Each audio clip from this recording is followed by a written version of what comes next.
నమస్తే అండి. నేను క్రెడాయి ప్రాపర్టీ షో ఈస్ట్ హైదరాబాద్లో పార్టిసిపేట్ చేసిన ఒక పార్టిసిపెంట్ని. నమిశ్రీ ఇన్ఫ్రాస్ట్రక్చర్ అనే కంపెనీకి వెళ్ళి మాట్లాడుతున్నాను. మేము ఇటు ప్రాపర్టీ షోలో పెద్ద స్టాల్ ఏర్పాటు చేశాము. దానిలో దాదాపు ఒక 6 to 7 సైట్స్ ప్రజెంట్ చేస్తున్నాము.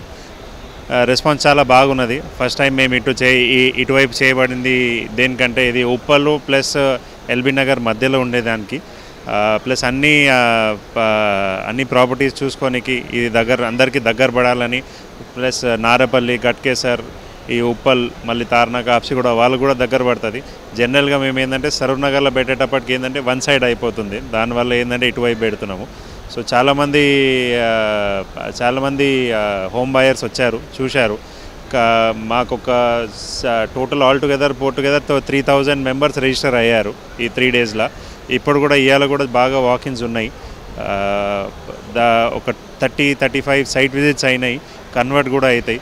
ఇలాగే మళ్ళీ మేము నెక్స్ట్ ఇయర్ కూడా మళ్ళీ ఒక ప్రాపర్టీ షో మేబీ ఫిబ్రవరి, మార్చ్లో పెట్టాలని అనుకుంటున్నాము. థ్యాంక్ యూ అండి. రియల్ ఎస్టేట్ పర్లేదండి, బాగానే ఉన్నది.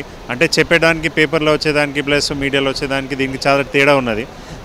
రియల్ ఎస్టేట్ ఏంటంటే depending on the location, depending on size, ఒక సైజ్ కరెక్ట్ ఉన్న, లొకేషన్ కరెక్ట్ ఉన్న, ప్రైస్ కరెక్ట్ ఉన్న చాలా డిఫరెన్స్ అయిపోతుంది. మూడిట్లో ఏదో ఒకటి మిస్టేక్ అయినా ఆ ప్రాజెక్ట్ నడవదు. కానీ ఏంటంటే ఒక ప్రాజెక్ట్ వల్ల మొత్తం ఏరియాని అది చెప్పడం మంచిది కాదు. సో నేను అనుకున్న ప్రకారం చాలా బాగున్నదండి, నో ప్రాబ్లం.